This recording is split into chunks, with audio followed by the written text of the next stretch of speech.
So actually I have 12:01. So if I'm gonna go ahead and ask Provost Bjorkman to say a few words and give a general welcome, and we'll then proceed with all the work ahead of us. So Dr. Bjorkman. Good. Hi, everybody. And thank you, Ray, for inviting me to come today. I want to just, if I could take a minute and stop and say thank you to all of you for, this has been a heck of a semester, right? In fact, it's been a heck of a 9 months. And I really want to say thank you to everybody who has helped us to keep going and to keep our educational mission robust and alive and moving forward, even in the face of all the challenges that we've had over this past time. The good thing is that our numbers are low on campus, right? A bit lower than in our community at large, and certainly than in our county and our state. And I think that's a testament to all of our faculty and staff and students who have been, doing the right things and protecting each other. So I'm really pleased about that. And, we're all hopeful that we'll be able to continue that in the spring as well. So then the other thing is I wanted to say thank you for convening these conversations. I think the level of systemic racism in our society has been really made clear abundantly to all of us in recent years. And it's very saddening, obviously. Recognizing that, understanding that, and beginning to address that and address the underlying issues behind all of that. I think those are critical steps in the process of trying to make things better. We're not better yet. We have a lot of work to do. And I applaud the fact that you're taking those steps to begin this work and have these conversations. I think, it's really truly up to each of us to face these concerns, both as individuals and then collectively as a community. And so I really think that it's important that our College of Education is leading the way on this. And I think that's terrific. So I applaud that. And I wanted to say thanks. I'm glad you've begun that process. I was made aware, Ray made me aware of the issue we had last night with the Zoom bomb event. I was very saddened to hear about that. I've let our IT people know about that as well, so they will be looking into it. And I'm very sorry that that happened that way. And, with that, I don't want to take up too much of your time because I know you have a lot of things to discuss. If anybody has any questions they'd like to ask, I'm happy to take them before I disappear for another meeting. I have a question. So I also commend Dean Whitty and the College of Education and the efforts of addressing racism, particularly within the College of Education. But is there more widespread conversations with UT administration about how all, not just colleges, but faculty members can be incorporating these conversations in their respective classes? Yeah, you may be familiar with there's a set of sort of strategic teams that Dr. Postal has stood up to address a number of things that we have to work on around campus that range from budget to education to all kinds of things. But there's a specific team actually set up on around racism and how we work to eliminate that on our campus and within our university community. And so that is in the process of, we've just kicked these teams off, but that is happening right now. And so I think we're going to hear more about what they're looking into, what they're going to try to do. And I look forward to hearing what they come up with for us to try to do. Cortez, I can speak to that too, because they have to be on that committee. So I'm representing everyone here. It's going to be, I think, a long process. But we're trying to get some major things at least established so we can present that information to the Board of Trustees. And then the real work will kind of go on from there. I will also say, and it's been made clear to me, that the membership of that committee in particular will change, and new members will be brought in over different time periods depending on the need. So I fully anticipate, and I would hope, that many on this call could somehow be involved in that process. So when I know more, I will share that. But for right now, the work of that committee is really getting some priorities at least listed for the Board of Trustees to take note of, and then to move this agenda forward, especially starting in the spring semester. So I remain very hopeful and positive that there will be clearly an input from everyone who seeks to participate in that process. That has been made very clear.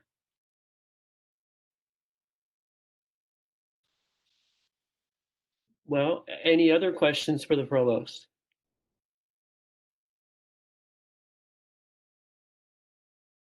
It's not too often we get the head of the academic unit. This is Rhonda. I'm sorry. So I have one question. Will the university make a public statement? Do you think that the media might be alerted on this issue? Will there be, and if so, will there be a spokesperson, to be able to make this aware? Are we talking about the general issue? Or are we talking about the incident that happened last night? The incident that happened last night. Yeah, I have not heard yet. We've made the marketing communication people aware of that. So normally we would have Megan Cunningham acts as the university spokesman for anything like that. Okay. So I have not heard whether we have been approached by the media yet on this or not. But if we do, absolutely, they will be on top of that. Okay. Thank you. This is Noella Horton. I have a question. Usually I think this happens on Zoom because these are free accounts. The university has WebEx and Microsoft Teams.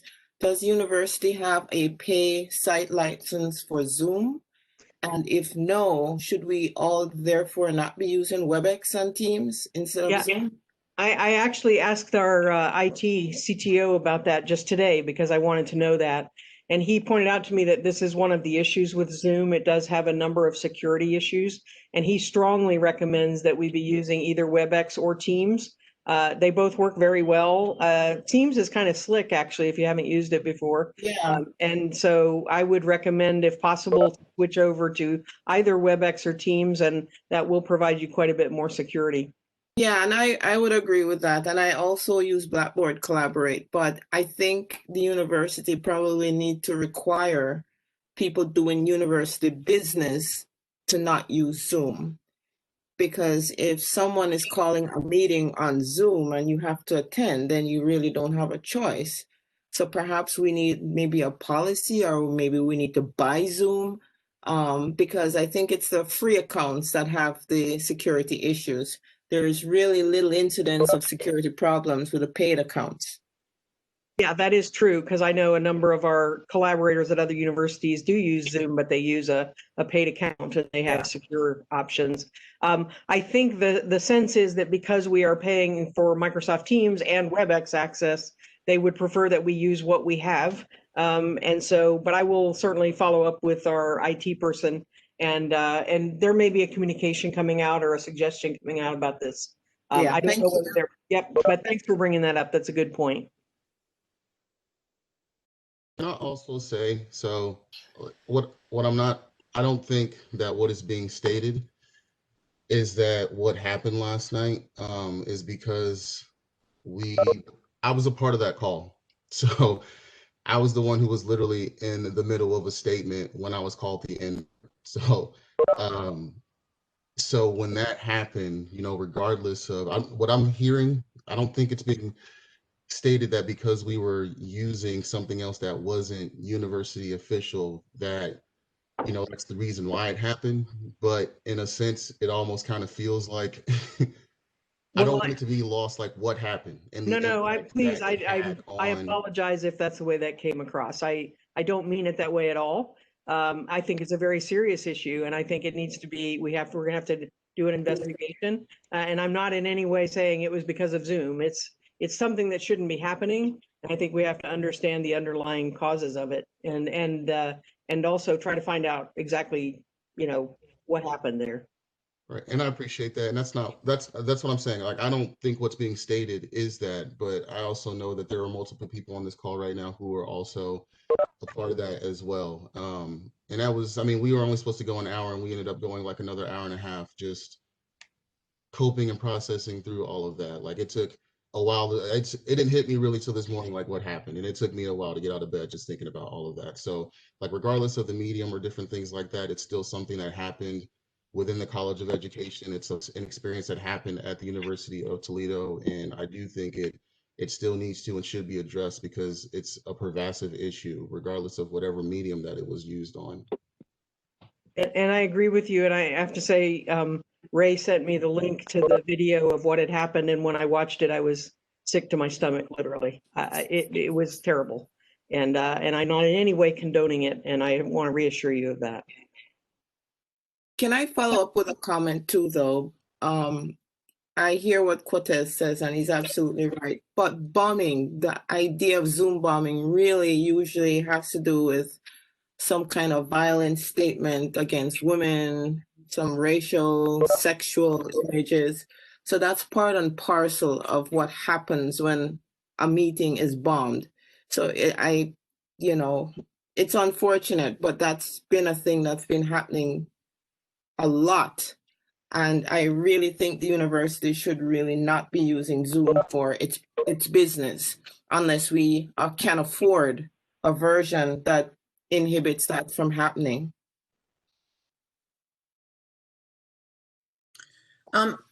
If I may, just as some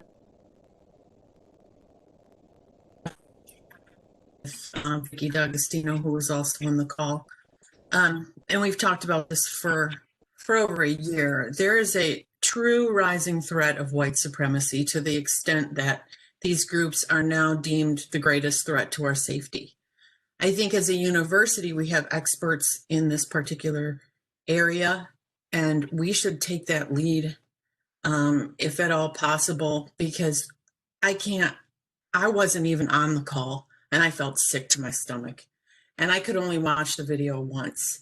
And these groups are so empowered because of the political climate right now, that we are in a very dangerous situation. And we have this group of dedicated students who are driven and ready to go. And there just has to be some way that we can come together to educate our students and the community on just what threat this is, to everything.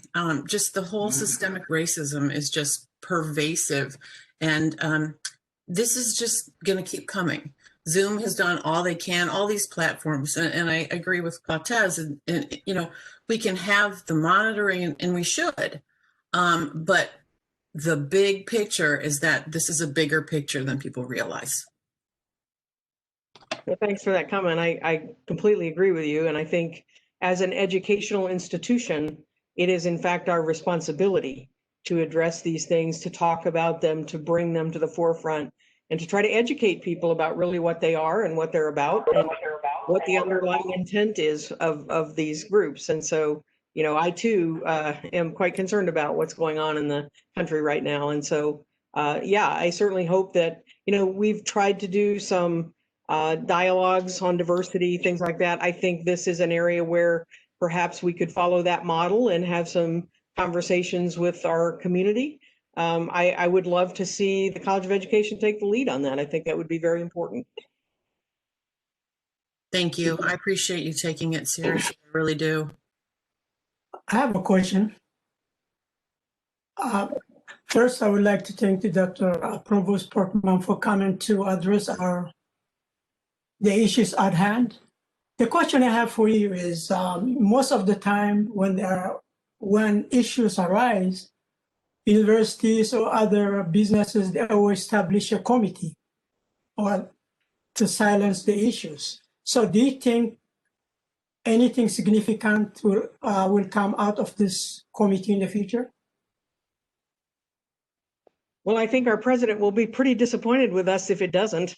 I think his intent is that we really need to address this. And, he's looking to the committee, but it's not just the committee's work, it's all of our work. And so I think as they bring forward ideas about things we can do, they're going to be looking for input from across campus as well. And I'm sure that anything you want to provide to Dean Whitty, or you could also provide it to Willie McKether, who is co-leading that team, I think it would be very welcome. And so I hope you will provide some of those suggestions and ideas, and I think they really are charged with trying to come up with approaches that we can use as an educational institution to make a difference. Well, I'm one of the faculty members who went to Ohio State to see what they are doing to address the issues at hand. We communicated with the previous university administration, and nothing happened. That's why I'm asking the question.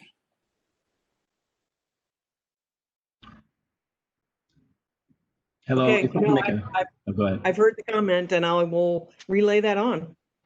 Actually, I'll make a comment on that because I just met with Dr. William McCaffrey just a little bit, and we're working together to create a curriculum and a program that connects faculty with students, like in a mentorship program, and connects faculty of underrepresented minority students because of the whole fact of building a culture of belonging, or I should say strengthening a culture of belonging and of mindset can be a great tool, especially during this time, because when crazy stuff like this happens, it's great to have just a direct connection to a faculty member, staff member that you have been has been like a mentor for you for a number of days, months, whatever. And so that's something that we're working on. If that can kind of answer your question, and I'm hoping pretty quickly, because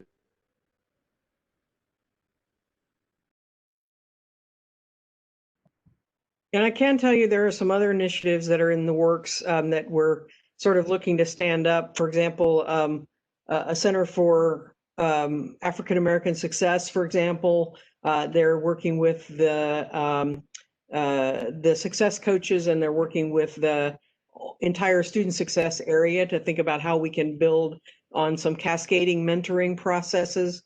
We want our more senior students to mentor our younger students as they come in. So there are a number of kinds of programs like that that we're trying to implement to help exactly with the kinds of things that you're talking about. So I'm really glad to hear that that's under conversation.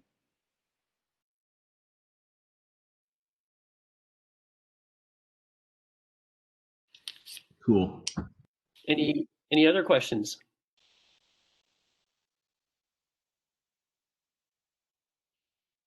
Well, if not, I want to thank you all again for your willingness to participate in this conversation. It's a really, really important one.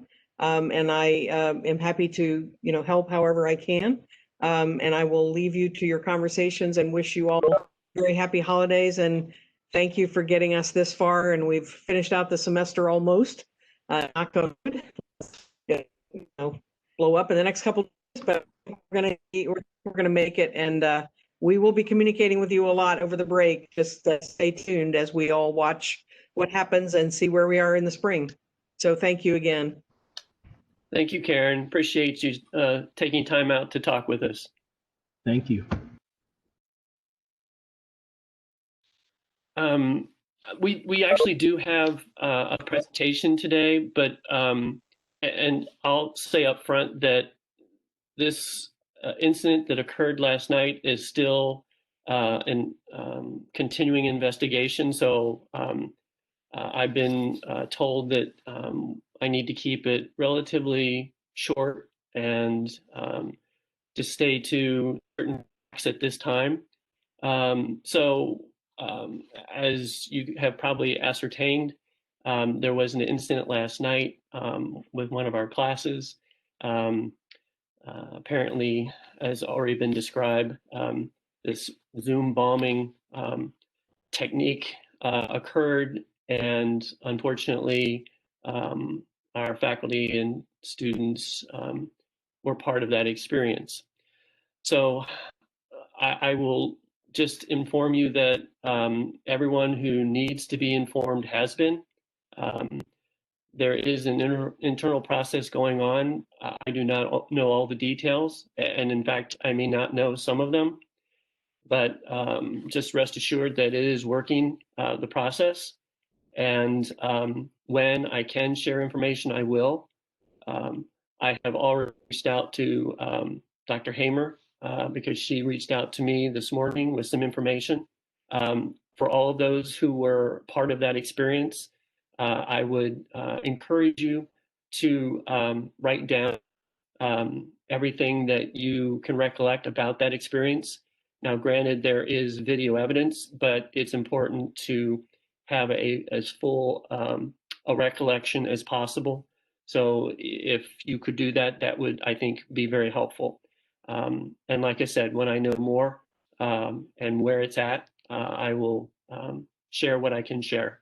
So I'm sorry for not being more disclosing, but at this point in time, that's kind of where we're at. And I won't and can't talk beyond that information level, mainly because I really don't have it to share. And if I did, I would imagine there would be some restrictions of what I could say. So hopefully I can reassure everyone that this is not going obviously unnoticed, and we will follow the process wherever it leads us. And I will share what I can when I can. All right. Timothy, thank you so much for moving quickly on this matter. Cortez, I can see the pain on your face and I feel it. I am so sorry that I was not there last night. When I got the email, I kicked immediately into Mama Bear. You know, if I were there, I would have done that. You know, I would have protected somehow. I too am shaken because this is like unreal. This is surreal. I just cannot believe. And Lisa, you're absolutely right. It is going to worsen, you know, and so we have to find a way, whether as co-chair, a faculty member, we have a responsibility to really look after each other and to somehow protect each other. So Cortez, I really do feel the pain. I'm so sorry you experienced this, but I'm not giving up. I am not giving up. Thanks, Rhonda. Thank you. Rhonda, this is Vicki D'Agostino, and Cortez, I can still see the sadness on Cortez's face, and the looks on the students' face, just on all of our faces when it happened last night, was, I can't get them out of my brain, out of my vision. The students were, you know, we all were just in a state of shock at first because you just don't know what's happening, and you know, you realize it, and then you don't even know what to say or how to act. You're in a professional situation and you're trying not to, you know, like get super angry. And I think we're trying to maintain ourselves, but the students that were there and the faculty, the students are amazing, just amazing. They handled it with grace, with dignity, with beauty, calm, understanding even. And these are students of color who face this stuff, you know, regularly, daily, hourly, by the minute. And, you know, for me, you know, realizing, you know, this threat is out there every day, but knowing that these students have to face this in a secure, somewhat secure environment. And then, but they have to go out into every day, go out of their door knowing, or send their children out or their loved ones, knowing that these people, and there's a large portion of them in our society right now, a large portion, they've been labeled as the #1 terrorist threat. And they're no longer afraid. They are no longer afraid. They're coming out. They are not afraid. And these students, just thank you to the students. I commend them. They were brave. They were dignified. And they're after our conversation, I think we kind of saw it to some degree as a gift because it just empowered us all so much more to continue what we're doing, to keep fighting, to keep making sure we're educating, and to push forward. And so Cortez and all the students that were there, thank you for being who you are. Amazing. Amazing. Yeah. I'm sorry. This is Jessica Swan, and I also give credit to everyone there, the students for their, you know, ability to stand through that, the faculty for standing through that, and then continuing the conversation later into the evening. But I did want to say I also listened to the video, and I listened to it about 8 to 10 times, trying to understand as someone who focuses on cognition. And I do recognize white supremacy and its impact on every aspect of our living. But I do want to point out that in that video, I heard slurs directed at multiple minority groups and that disparaged multiple people, including homosexuals, including accusing white people of being racist just because they were white. And so I know how damaging the experience is at the time, but I do want to point out that it was an act of hate, period. And it was hate directed wherever it could get a response. It appeared that way to me. And it got exactly what it was looking to get out of this group. And I think it's important that it was an outside, I hope anyway, that it was an outside group. But I think that the most important thing is that it drew the group together, and that's what we have to do. And I think too, it's important that everybody's talking about the psychological impacts of racism. Absolutely critical. We haven't discussed that yet as a group, but it's really important and they're profound. And I think we need to do it. Yeah, and if I want to Jessica, I agree. Oh, go ahead. Sorry. I'm sorry. No, go ahead. Jessica, the groups right now, I think we're sort of kind of tripping up on the term, because I did use white supremacy. You know, it's white extremists, right? So they have these extreme beliefs. So when you're drawing in all these other groups, they do indeed hate those groups. Their fear is, as white males, it's a particular mindset called the Great Replacement, that they're going to be replaced by, you know, Black people, immigrants, gays, lesbians. And so that's who they are. I mean, it's not just, we just don't like one particular group. They're just, like you said, they are full of hate for everyone and everything except what they stand for. So it's a big job. I mean, we have a big job ahead, and we've watched it, you know, and it's just grown. And Vicki and I talk about it all the time, like I said, and it's just almost like we've been talking about how I could just see it growing and growing and growing. And it's like, what are we going to do? And now it's reached ahead and everybody is, you know, what? But what concerns me too is if you look at mainstream media right now, it says that these groups are weakening and dividing up. Just understand, if anyone ever reads anything like that, this is what they want us to believe. They're that savvy and that smart. They want us to think they're weakening. They want us to think that they're breaking up, so we take our eyes off of that prize. But that's not the case at all. Southern Poverty Law Project has a list of the strongest groups, and they're there. And again, they hate everyone. It's terrible. You know, they're just terrible people. Yeah, I would like to make a statement of how proud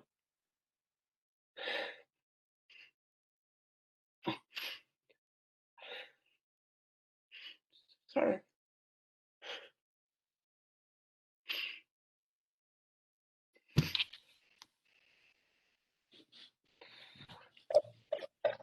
I appreciate your emotion, Dean Whitty, because it shows your humanity, you know, and this is what we need right now. We need to come together in our shared humanity. And this shows us how invested you are. And we were all very tearful last night, as you can imagine, and it strengthened us. And I think this is a way for us to share that experience and that humanity with each other. And I appreciate your pain and your struggle. And it just helps me to see your investment. Well, I was trying to say that they identified, the group was totally on point. They identified hate as cowards. That's what hate is. That's what they hide behind. They can't see the light of day. And we can. So, thank you. Sorry. Tough. Never apologize. Never apologize for being a human being, ever. You don't have to apologize. Well, anyway, we have a way to go, obviously, but I am glad that everyone's doing relatively well. We have each other to talk to, and we'll continue to do that.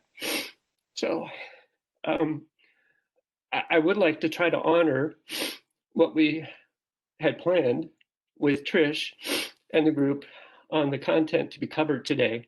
So Trish, I know this is going to be difficult, but can you try to move forward with the presentation, if that's possible?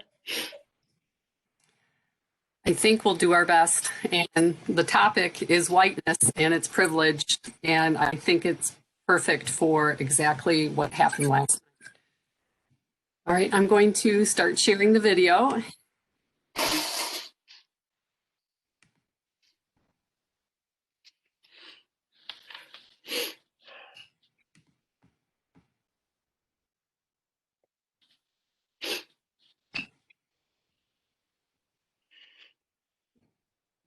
Okay. Yep, go ahead, Martina. Okay.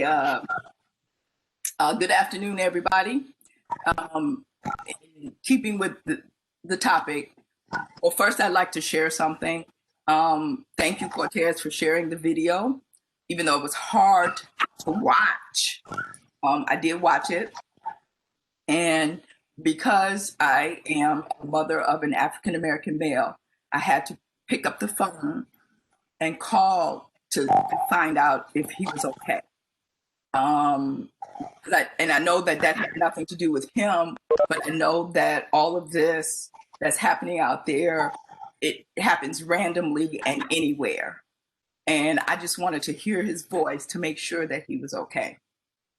And with keeping with that, I'd like to welcome everybody to our second edition of our dialogue on anti-racism. My name is Martina Wilson, and today Dr. McCloskey and I will talk about whiteness and white privilege. The purpose of this presentation is to give us a little background knowledge and language that will prepare us for, our discussion in our breakout session. Our discussions will be surrounded around the handout that was actually emailed to you, Dr. Peggy McIntosh's handout on white privilege.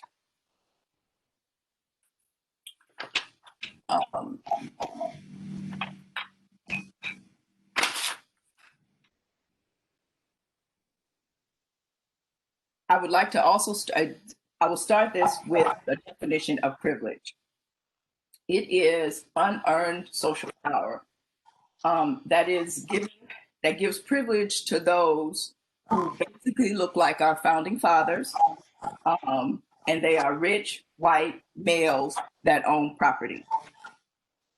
It gives them the advantage over those who don't have as much as them.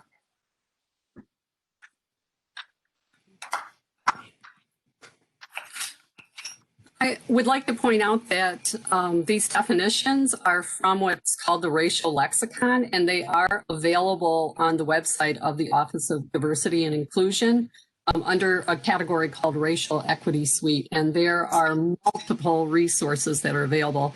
As a matter of fact, Peggy McIntosh's article is available there, as well as notes from Robin DeAngelo, which we'll talk about in a little bit here. So another type of system of privilege is structural white privilege. And what we really want is to have students and ourselves understand the systems that support this, right? Because as Dr. Kovacs pointed out, this is systemic racism, right? It is everywhere, and we need to understand how it is interrelated, and we need to understand the pillars that support this. So structural white privilege is a system of white domination that creates and maintains belief systems, right? These are social constructs that make current racial advantages and disadvantages seem normal. If you are a white person, your life seems normal, right? And if you are not, then life is not normal, right? You are constantly struggling against this. So this system also includes incentives for maintaining white privilege, but also negative consequences if you try to interrupt white privilege, which I believe is an example of what some of our colleagues and friends experienced last night. It is an accumulated and interrelated group of advantages and disadvantages that are reflected in racial and ethnic inequities. And I know Dr. Kovacs could probably teach an entire course or two on all of these kinds of disparities, right? They are health outcomes, income, wealth, education, the criminal justice system, right? All of these are examples of how the system is in place and how it works. So they are maintained by denying that these advantages and disadvantages exist. And in a few minutes, I'm actually going to have Josh show us a video. It is Dr. DeAngelo talking about white fragility and what she's doing is deconstructing this idea of white privilege. And what she talks about is that normalcy, right? How does that happen? and how is it that we are able to deny this? So she will explain this a little bit more in a few minutes. We also have interpersonal white privilege. So again, this is part of that system, right? All these systems are connected and they all work together. And this is conscious or unconscious. And what it does is it reflects that white superiority or entitlement that white people have, those advantages in society. So there's also cultural white privilege, and these are assumptions about what is good, what is normal, and what is viewed as appropriate. It is reflective of a Western European white worldview, and it will dismiss or demonize other worldviews. Again, I think we saw some of this last night. I would really like to focus on that assumption about what is good. Dr. D'Angelo will talk about this in this 20-minute video. This is a struggle for me as a white person who grew up in a congregational environment. And I was constantly taught, right, that, we are good and that it's bad people that do these kinds of things. And it really stops the discussion about what racism is. So I just want to point that out to you, and Dr. D'Angelo will talk about this as well. So one of the things we're experiencing, of course, at the university and in schools is institutional white privilege. This has the effect of maintaining or increasing accumulated advantages for those groups that are defined as white, right? And it does the same thing by decreasing those disadvantages. Increasing disadvantages or maintaining disadvantages if you are not defined as white.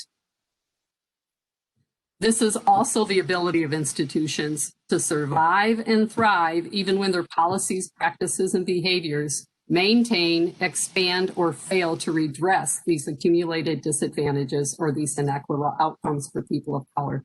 So having these conversations is a way for us to start to disrupt this inside the institution. So how do we challenge this white privilege? And I'm referring to Dr. D'Angelo's work, White Fragility. It was a hard book to read as a white person.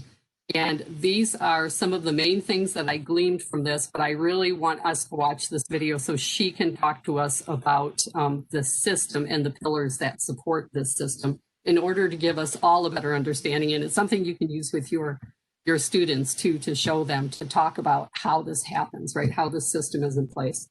So one of the things she mentions is that we need to recognize that not talking about race perpetuates racism. So if not taking any action at all perpetuates racism, we need to do something. We need to talk. We need to take action.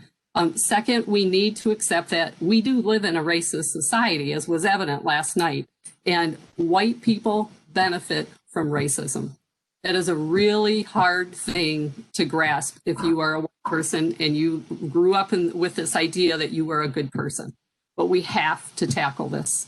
Third, we need to admit that a colorblind perspective is not effective, and it stops arguments, right? So that's that idea that I don't see color, I view everyone exactly the same.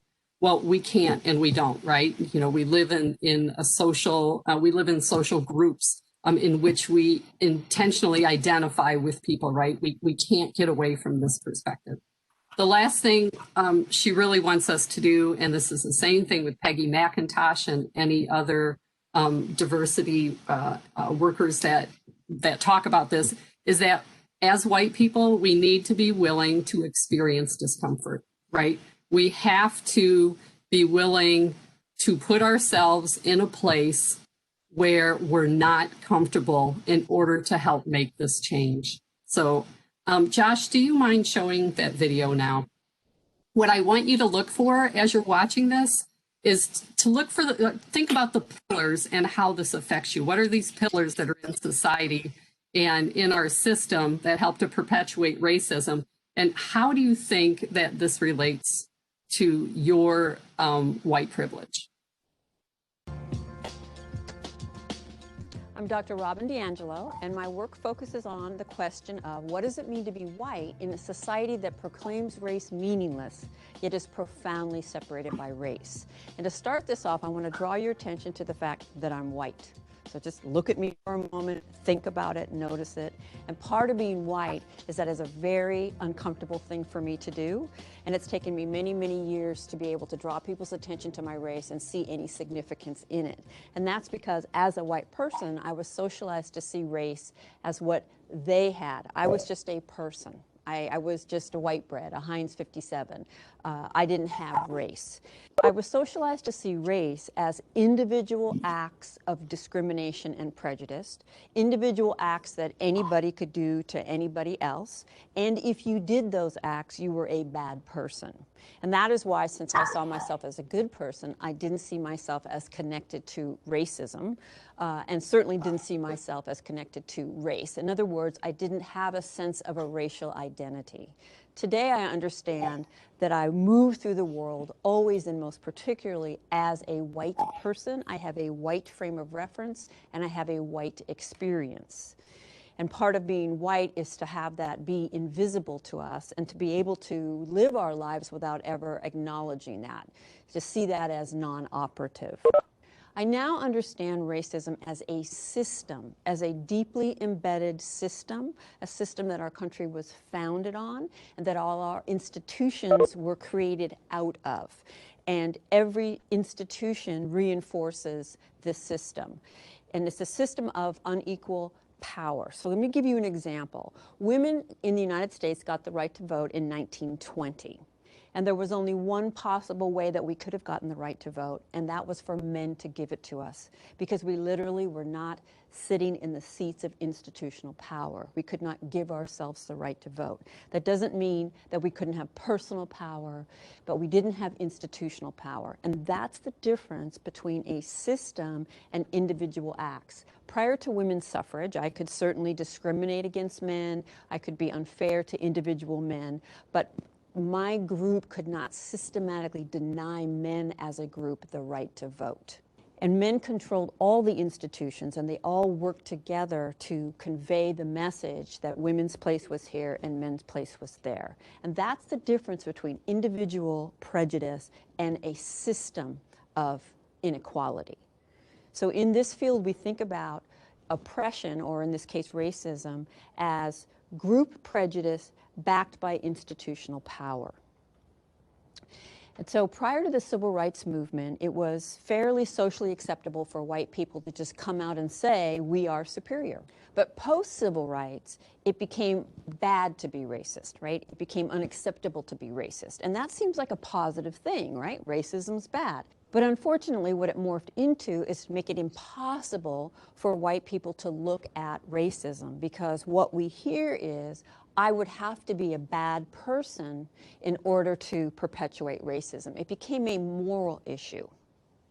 In addition to years of reflection and study of my own racial identity and how it shapes my life and my experience and my perspectives, I've had the very rare opportunity to, for a living, day in and day out, lead primarily white groups of people in discussions of race and racism. And there are some very, very predictable patterns that come up in these conversations. And as I listen to these, it's almost like a script. And as I listen to white folks, my group, repeat these narratives over and over, I got this image of a dock, like a pier, and it's just floating on the water, and that's all the superficial things that we say. And you probably recognize some of these, you hear them, maybe you've said them yourself. I don't see color. I was taught to treat everybody the same. I don't care if you're pink, blue, purple, polka dotted. My parents weren't racist. That's why I'm not racist. Or my parents were racist. That's why I'm not racist. It doesn't really matter what goes in front of it. The answer is always, I'm not racist. I know people of color. I used to work in the military. All of the things we say to rationalize that we ourselves are not complicit in this system. Now, I want to speak to two of these before I kind of take us below the surface of the dock. And one is this idea that our parents taught us to treat everyone the same. And I am just going to put it out there like this. No, they didn't. That is not humanly possible. Human beings are not objective. You cannot be taught to treat or to see everyone the same. And when you say that, you're indicating that you don't understand how socialization works, which is actually a positive thing in the sense that that can direct what you would need to focus on if you want to get deeper understanding. The other one I want to speak to is this common trope of, I don't care if you're pink, purple, polka dotted.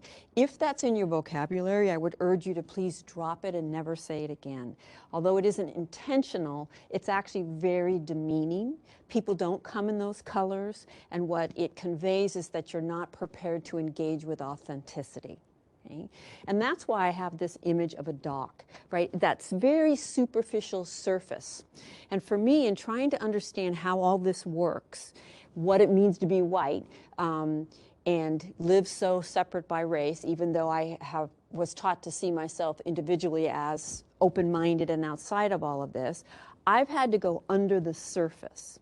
And that's why I have this image here now of under the water. You see the pillars or posts that prop up the surface, okay? So, for example, it's very common in discussions of race to have white people tell you about all the people of color in their lives, right? Oh, I have these coworkers, or my best friend, or my second cousin married a black man, or all of the ways that we want everyone to know that we have relationships with people of color, okay? And so we're giving you evidence. Right? When someone tells you that, they're giving you evidence. And so what are they giving you evidence of? They're giving you evidence that because they love people of color, know and love people of color, they can't be racist, which means they see racism as conscious dislike or explicit bias or hatred, right? And they're communicating to you that they don't have conscious dislike or hatred, as evidenced by all of these people in their lives. And what we don't understand is the power of implicit bias. Most bias is unconscious. And that makes it very, very dangerous because it drives our behaviors, but we're not aware of it. Yes, it's wonderful to have people of color in your life if you're white. Many, many, many people, white people, don't have people of color in close relationships. But that doesn't mean your life is free of racism. That doesn't mean you don't have a white experience or a white perspective. And it also doesn't mean that racism will not surface in your relationships with people of color. So if we go underneath and we look at the pillars that are supporting that kind of superficial ways that we're taught to think about racism, we see individualism as a very powerful prop or support, this idea that each of us is unique and outside of socialization. We see universalism, which is kind of the opposite of individualism. Individualism says, why can't we all be different? And universalism says, why can't we all be the same? This is a very popular ideology in religious or faith communities. And I'm not arguing that on a deep spiritual level, we're not all universally the same. But we don't live, if you will, in the spiritual realm. We live in the physical realm. And here in the physical realm, we have to ask ourselves, how does it function to say we all bleed under the skin? Well, it functions to take race off the table, to take power off the table, to deny that we have fundamentally different experiences, because racism is real. And while race isn't real, in other words, at the biological level, there is no real, true race or racial difference as we're taught to understand it, these very superficial signifiers of racial difference that allow us to categorize people, these are very real in their consequences for people's lives. And this insistence that we're all one doesn't allow us to engage with that social reality. I try to help white people see how race functions in our lives. And I try to move us away from the really obvious, evident examples, such as a racist joke or a racist action, or things that would be recognizable to everybody, right? The kinds of acts that cause people like me, well-meaning people like me, to say, I couldn't possibly be racist, I don't do those things. And I try to help white people understand racism as the very fabric of our society. Many people can recognize the explicit, kind of conscious dislike type of racism, racist jokes, racist expressions, the KKK. But I want to help white people see the everyday racism that's embedded and that we participate in. And I want to look at neighborhood and school segregation as an example. I'm going to start with this app here. These are the app's founders. It's a new app called The Sketch Factor. And what it does is when you go to a new city, you can put in where you are, and it tells you which neighborhoods to avoid because they're sketchy. And of course, sketchy is very much associated with race and class in the white mind. And so now we have the convenience of segregation through an app. We don't actually have to talk to other white people about, where are the good neighborhoods and the bad neighborhoods. And that good neighborhood, bad neighborhood, good schools, bad schools discourse is an example of new racism. I don't think it gets by anybody that is racially coded language. So this way we can come out and police those racial boundaries without ever kind of naming race. But we all know what we're talking about. And I think the most profound way that my life has been shaped by my race is through the power of segregation. Most white people do live in segregation. We choose that segregation. And in a lot of ways, we celebrate it. What makes a school good and what makes a neighborhood good? Well, the absence of people of color. That is the way that white people measure the value of their neighborhoods and schools. And while we don't come out and name that, we all know what it is. And so I have had to think very deeply on what it means to have grown up in a primarily white neighborhood, to be born into, to go to school, to study, to learn, to play, to worship, to love, to work, and to die in segregation, and not have one single person who loved, mentored, or guided me convey that there was any loss. And I'm going to repeat that because I think it's very profound, and I really want us to sit with it. That I could live my whole life in segregation. In fact, if I followed the trajectory that my loving parents laid out for me in my good neighborhood and my good school and my good college and my good career, in which I would ideally rise to the top, I could easily never have any consistent, ongoing, authentic relationships with people of color. And not one person who guided me ever conveyed that there was loss. Just sit with that for a moment, that there is no inherent value in the perspectives or experiences of people of color. If my parents, if my schools, if my curriculum, if my teachers, if my government saw value in those perspectives, I would be given those perspectives, but I wasn't given those perspectives. And that shapes my relationships. It shapes what I care about. It shapes what I see, what I don't see, who I build my life with, and who I don't build my life with.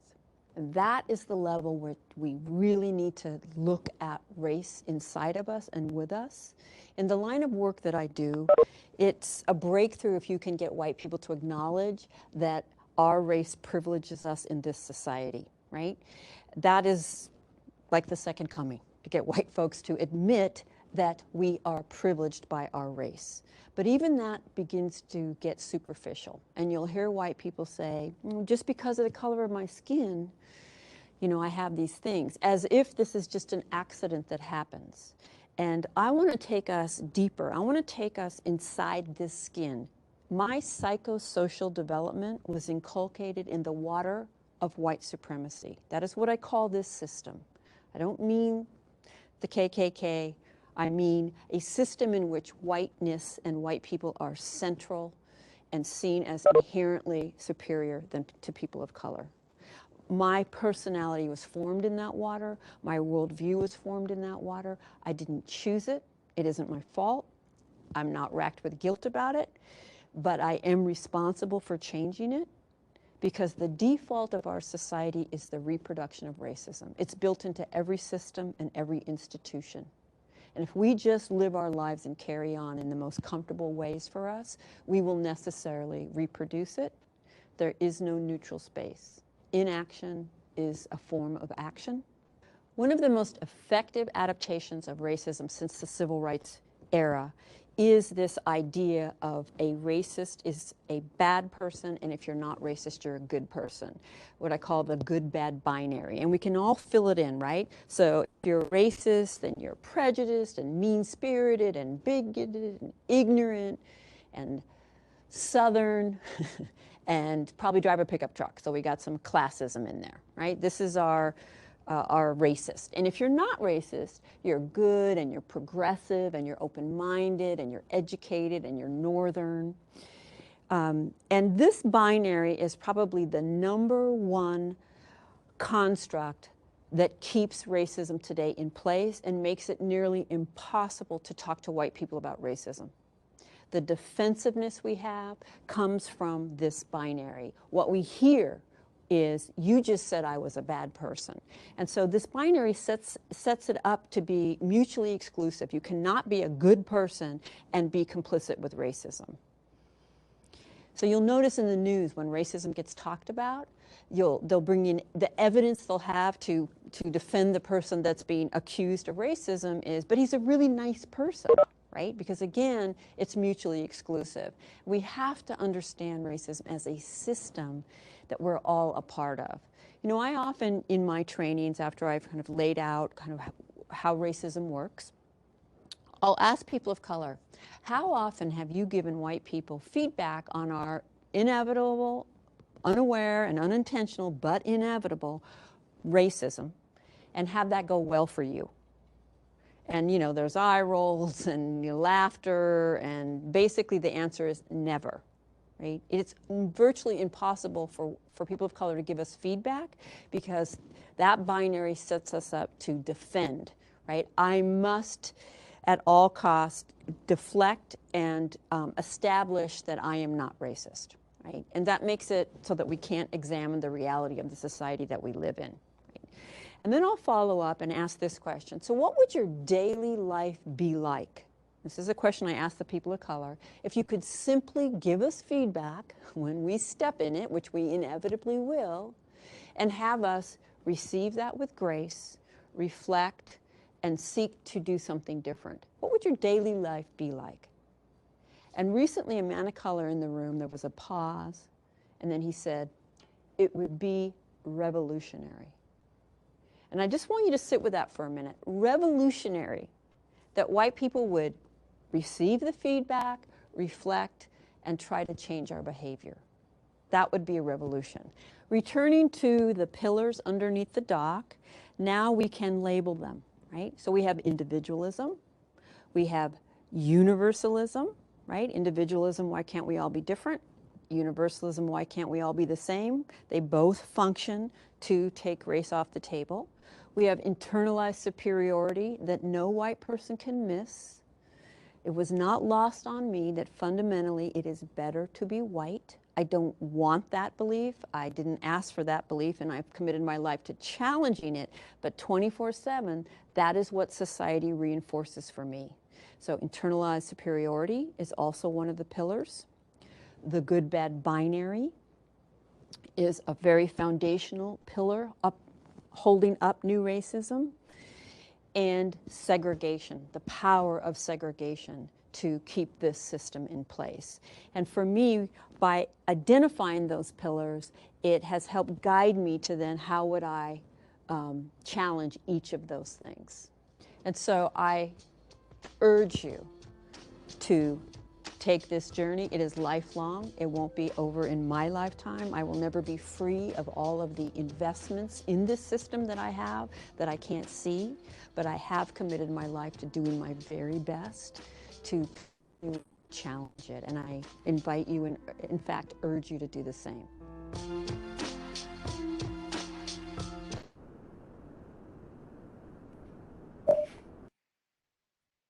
Thank you, Josh. I'm going to go back and share my video again.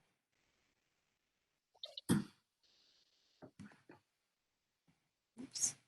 Oh, wow. Very powerful. I guess I could listen to her talk more. I've actually read her book. But anyway, what we're going to do is reflect on that, plus the handout that we received from Peggy McIntosh. We're going to reflect on, we're going to use that as a guide to reflect on our advantages and our disadvantages. What I did hear her say in the video, similar to what Peggy McIntosh also talks about, is that this is not about individuals making individual choices.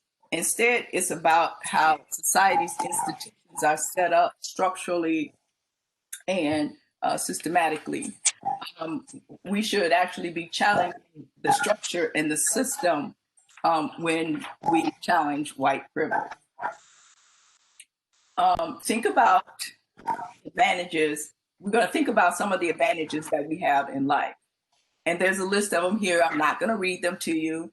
Whether you're white or male or, straight, whether you're tall, whether you're thin.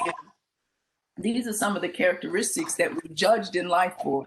And I actually think about even within the African American community, when we actually judge each other. And for all of those who know what the paper bag test is, if you're lighter than the paper bag, back in slavery days, I should say, is you got to work in big house. And if you were darker, you were in the field. So we should think about some of these advantages that we have in life.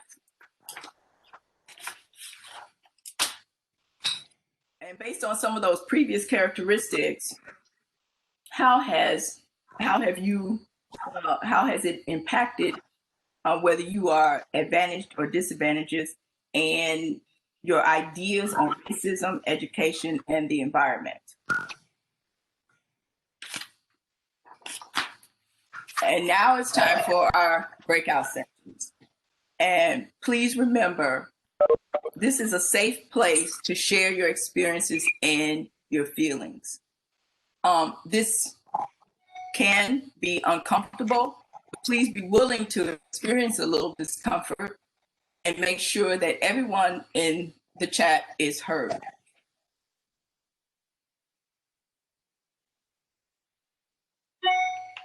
Oops.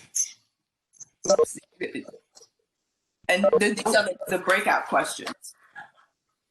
Yep, and when we go to the breakout sessions, we're going to do 1 minute. Each person talks for 1 minute about each of these questions, and we'll be coming back in 25 minutes. So we might not get to everyone, but we want you just to experience this process from Peggy McIntosh. All right. So I was just curious.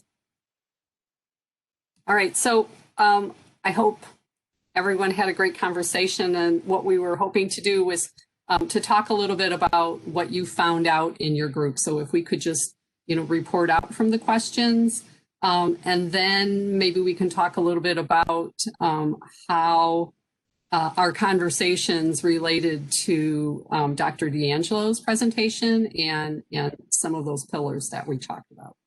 So could we go to group 1 first?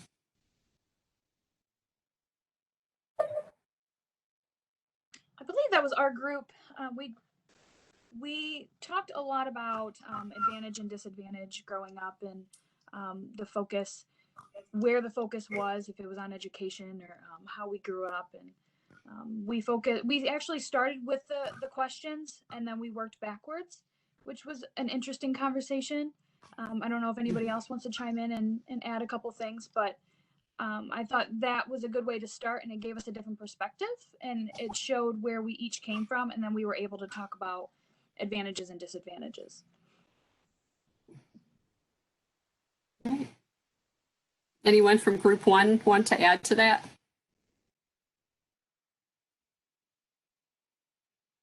All right. Group 2.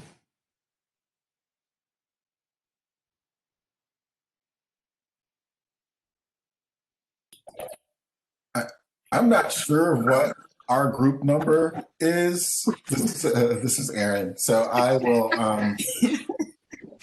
I'll assume. I'll just say we're group 2, and and I'll just say a couple of things, and I would really like to invite somebody else from my group to try to characterize what our discussion was. But our discussion was sort of wide ranging. I think one of the things that I learned is that each of us, and it was a relatively diverse group, could fairly easily speak to unearned disadvantages that we had. We talked a little bit about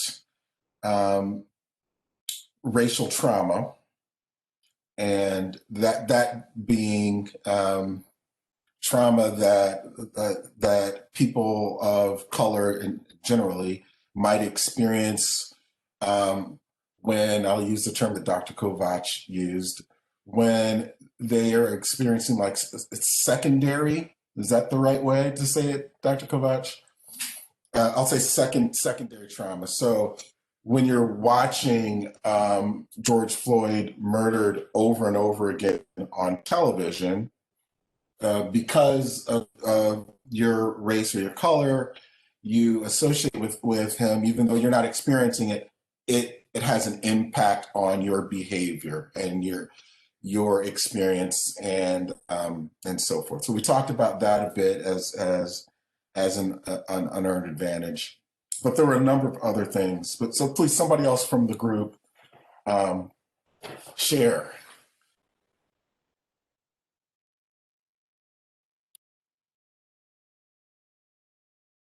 Hi, this is Dr. Johnson. I think for me, I was able to communicate some of the pain that I felt at the start of the call.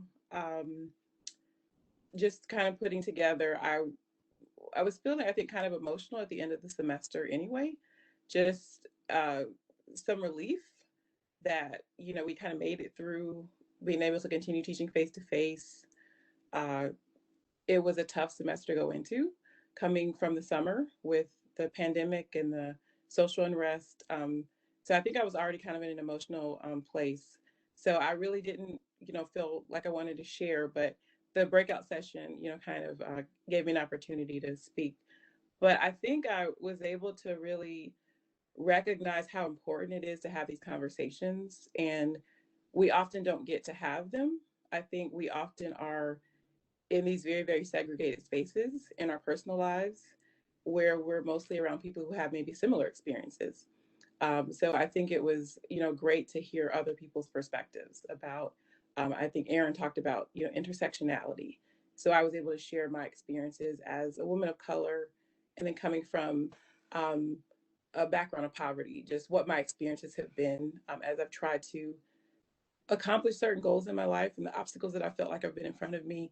And then also we discussed, as parents, how difficult it is to have these conversations with our children, because I think we, at least for me, I'm a very optimistic person and I want my kids to see good in the world, but I also want to prepare them for the realities that they're going to face. And I think that is probably the most, for me, it has been the most painful thing about the past 6 months is how do you have these conversations with your children who are, my oldest is 13, but knowing what they're going to encounter as they go into high school, they start driving, and you're not as able to protect them or shelter them from certain experiences. It's really hard.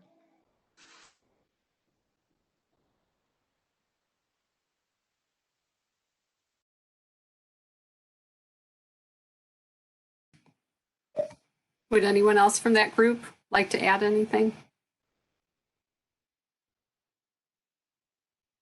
Okay. Thank you, Aaron. Thank you, Dr. Johnson. Group 3, that's our group. Okay. So we talked about some of the disadvantages I think that came up. We had a couple of members in our group who were immigrants that came to the US, and it's really hard to hear that when they're back in their home country they have these advantages and things are very normal, right? And then when you come to the US, you experience this racism. So I can say that that was very challenging for me to hear. We talked about when we got to our advantages, it's the same kind of thing, right? We're in this, if we're white, we're in this normal kind of situation. And if you are not, you may have a challenging time trying to talk about what your unearned advantages are. Another thing that came up is education, right? This expectation that, you grew up in a family where education was valued, or the difference between, it might have been valued, but you were the first generation, that was able to go.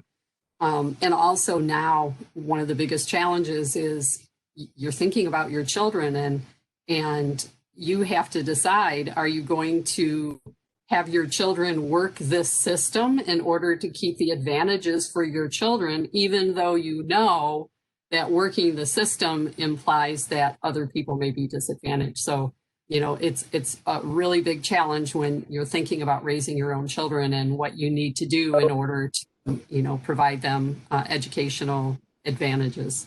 So those were what came from our group. Is anybody from group 3? Would you like to add anything?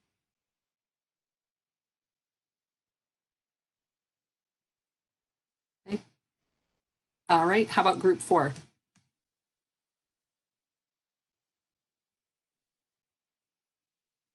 Well, I'll go because I don't know what my group number is. I'm sorry, I didn't pay attention. That's okay, Martina, go for it. And we started out, we actually took the questions in order, and we talked about some of the unearned disadvantages. We had more females in the room than we did males. And we talked about how teaching in a religious school and being the female teacher, but not recognized because they were female, and making the male teacher more recognized. And because there were more, I should say, Blacks in the room, we talked about the color of our skin being an unearned disadvantage, as far as when you go to the store and people follow you around. We also talked about being young and ambitious could also be an unearned disadvantage. And as far as any advantages, there were some that could not think of any. But others benefited from being Black because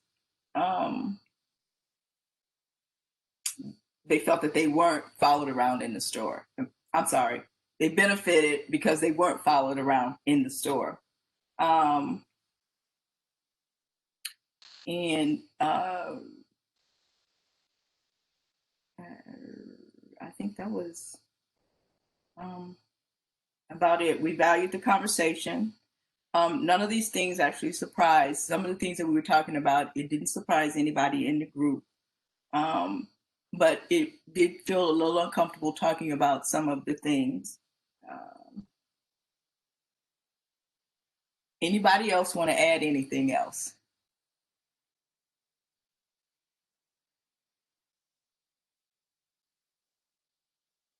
Anybody from the group want to add anything else?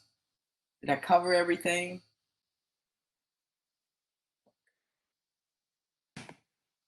I think you got a thumbs up, Martina. You're good to go. All right, what about group 5? We have someone report out from that?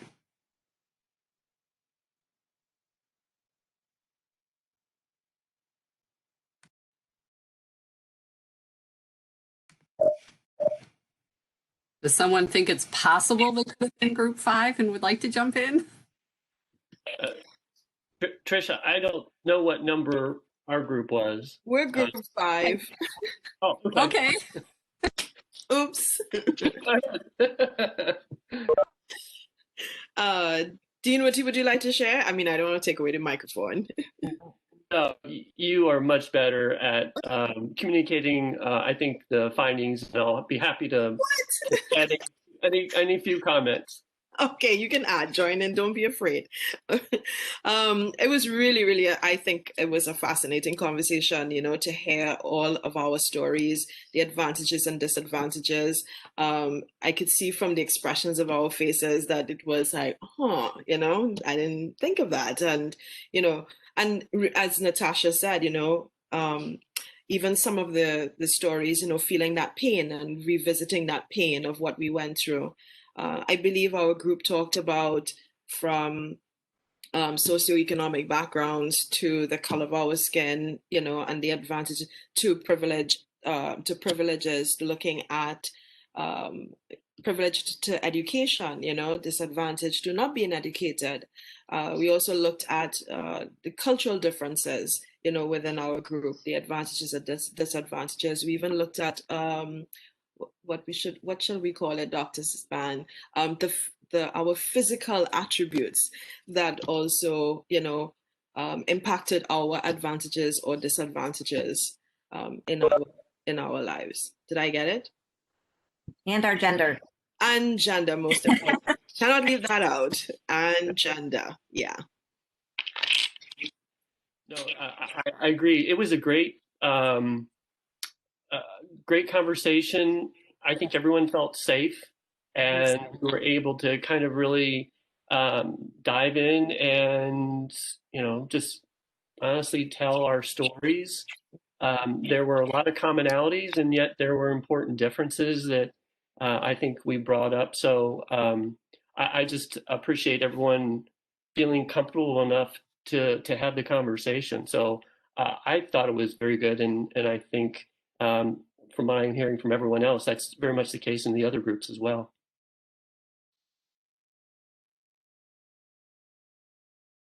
All right, would anyone from that group, anyone else want to add anything?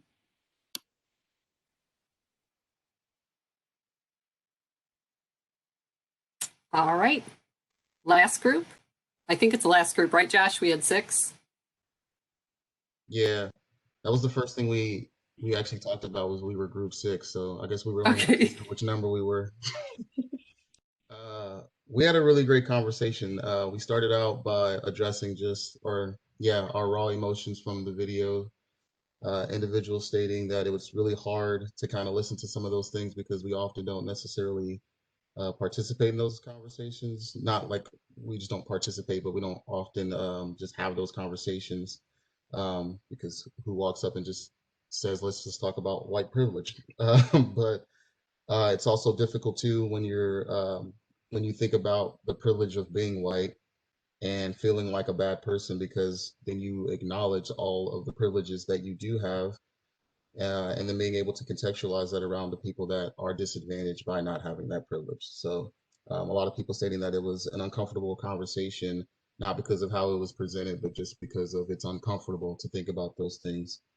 So that was a really great part of the conversation. And we also talked about intersectionality as well, as Dr. Johnson was discussing, because although that, some people can be disadvantaged by one identity, you can be privileged by another. So for me, being Black in our society can be a disadvantage, but I'm also advantaged by the fact that I'm a man. So owning that and then thinking about that, especially in the context of the civil rights movement, and we give so much credit to Martin Luther King Jr., as well as Malcolm X, and Bayard Rustin, and so many others. But we often don't think about all the women who played a pivotal role in a lot of that communication, being able to get out and being able to connect all across this country. And without them, the civil rights movement would not have happened to the extent nearly as much as it did. So being able to think about those things is also a really huge part of that. And on a personal note, I would like to thank all the people who have reached out on the side through chat or sent an email and everything in response to how this whole meeting started out. I was emotional about the whole thing because if you were on that call last night, literally when I entered the chat room, I said, "What's up, family?" Because I'm a doctoral student, and you become really close with the people inside of the program, particularly students as well as faculty members. So it was just an emotional experience because I felt helpless to the people that I consider family. And it was really sad the fact that I couldn't, kick people out myself or actually do something to the people that were doing that. Because I do consider people in this program at this institution very much like family outside of my books. So so I appreciate everyone who reached out.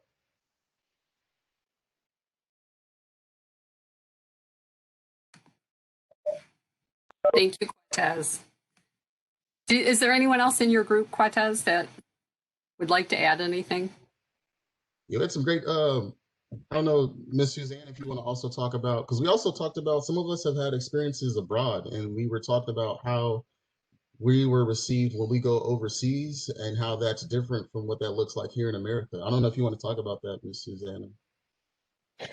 Well, I guess I can. Yeah, I thought that was an interesting part of our conversation too. I shared that I lived in Japan when I was from age 11 to 13, and being fairly tall and at that time very blonde, I stuck out all the time, and just what a valuable experience it was to have. Very uncomfortable at that time, being 11. You're you don't really want to stick out anywhere, or I didn't anyway. Just how can we help give opportunities for more people to get to see different ways of being in the world and to experience not being around people who are just like they are, or they think are just like they are anyway. I don't know. Does that help quite that? You did. All right. All right, thank you. And I don't think I asked group 3, that was my group, if anyone wanted to add anything.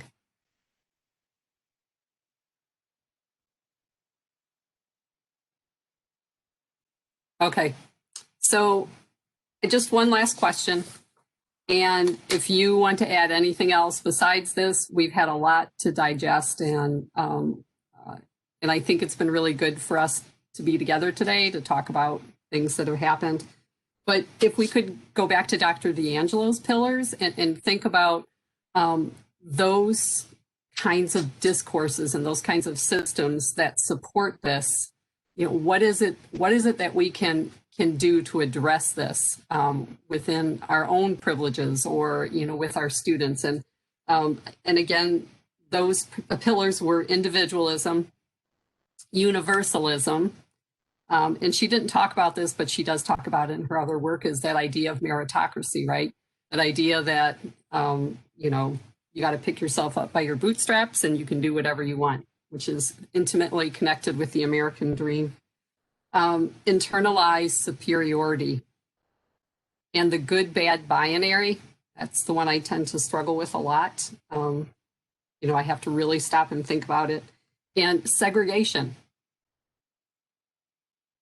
So think about those pillars. What ways do you think we can approach these talking to our students, or what ways can we, how can we handle this right in our own lives when we sit and look at our own privileges?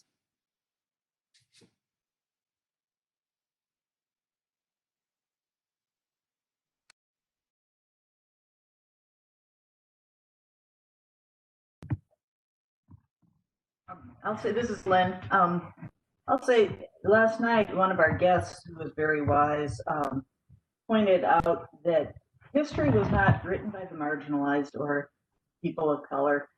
And when we look at history, it is white supremacist. And so I think that we need to become comfortable naming that, just like the privileges we have talked about. We didn't necessarily choose, or we didn't choose to have that history, but it's there and it's really objective, and we should name it and talk about it with our students and with each other.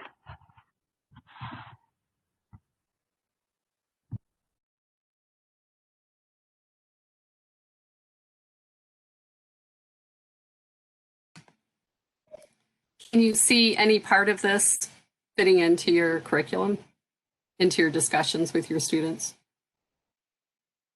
And I know it wasn't typical to show a video, but she says it so perfectly, right? And she really describes exactly how to deconstruct that white privilege that I thought it would be very helpful. But could you use that with your students to have conversations?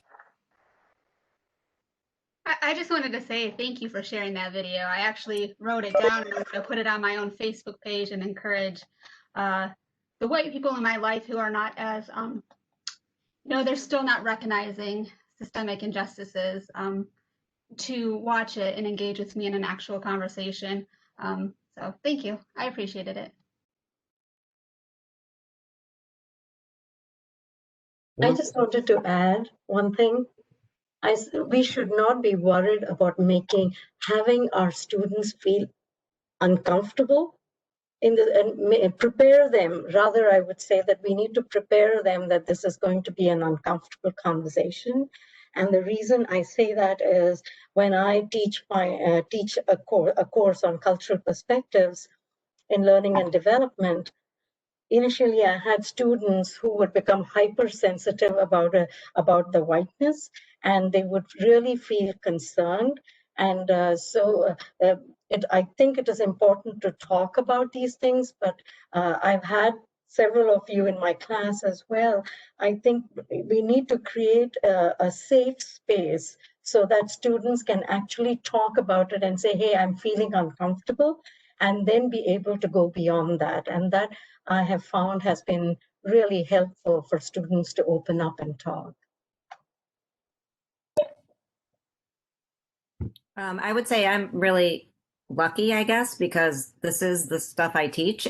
So we have these conversations all the time in my class. I mean, white privilege, white supremacy, racism, everything that you can imagine under the sun. And the students are not afraid to speak. The students, it used to, in the last 4 or 5 years, I've seen such a difference. And maybe social media has something to do with that. Maybe it's the fact that we are much more multicultural, the fact that we know that racism, especially now with Black Lives Matter and all of the, it's in their face, it's in the news, they see it, they experience it, they live with it, they have biracial relationships. We're not living in 1960, we're in a very different world.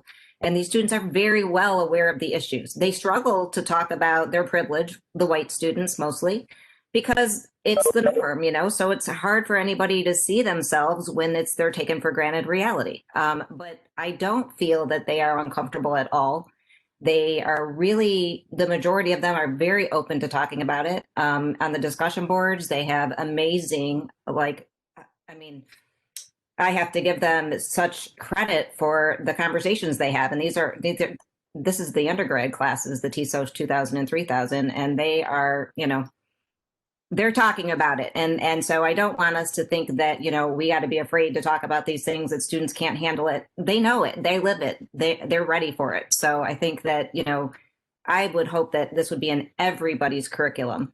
And I think it is in more and more curriculum outside of certain areas, because now students are coming in much better prepared to talk about it and having had some of this conversation in other classes. So they're ready.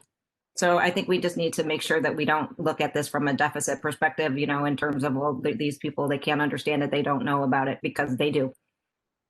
Thanks. Sure, may I just add one thing? I'll be really quick. I think one of the conversations that we also need to have is when we are talking about these issues and the instructor is not white, you have to it's like treading on eggshells. One has to talk about these issues very carefully and make sure that you're not overstepping certain boundaries. I have felt it all the time, and I'm super cautious when I talk about these issues, just because how would it come? And I don't know, and I'm sure there are others who might have experienced something similar, and that's the other side of the coin. Thank you. I agree with you. I do. I have started to put a component, in the modules called addressing diversity. Trust me, I feel the same way, because I'm not sure how they would respond.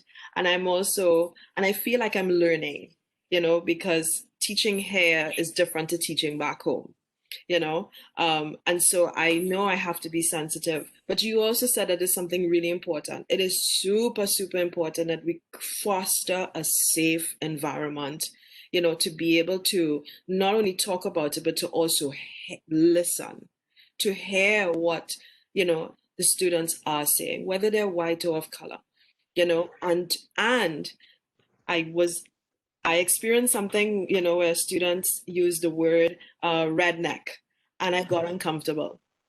And this was a student of color.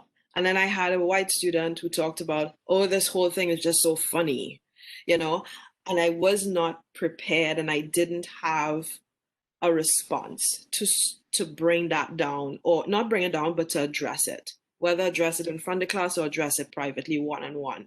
So I feel like as I'm learning, I'm taking baby steps, implementing it in my modules, having that discussion, preparing them for the diverse classrooms out there, whether it's in Ohio or whether it's in another state. But for me, I am also trying to find the tools as to how to respond, you know, and not get caught off guard, but to be prepared and not just kind of laugh nervously and stand there lost. Do you know what I mean? Actually, thank you for saying that, Rhonda. And I want to, so I want to first say that I agree with a lot of what Dr. D'Agostino said. I do feel like a lot of the students are, they're aware, but I will say also in agreement with what Dr. Kumar is saying, that that doesn't necessarily always make the conversations easier. And maybe that is a function of me. But that actually brings me to the final point that I wanted to make, which is that whether the students are open to having the discussions or not, they won't happen unless faculty, staff, and administrators, we're in a place where we're open to having those conversations with the students. And I'll just point out that, you know, when this session started, there were 58 people here, right? So a third of the people have a really hard time having these sorts of conversations or thinking about those things. I'm sure some people had other engagements and so forth and so on, but generally speaking, a third of the people left when we went into groups. So that to me is an indication that at least among the folks who were even open to participating on the call, that these are really difficult conversations to have, even for people who are interested in them. And so we need to somehow, and probably will involve our own critical reflection and so forth, and maybe it involves professional development, I don't know, but all of us need to be better prepared to provide the sort of safe spaces that are required to have these tough conversations about white supremacy and anti-racism and et cetera, et cetera.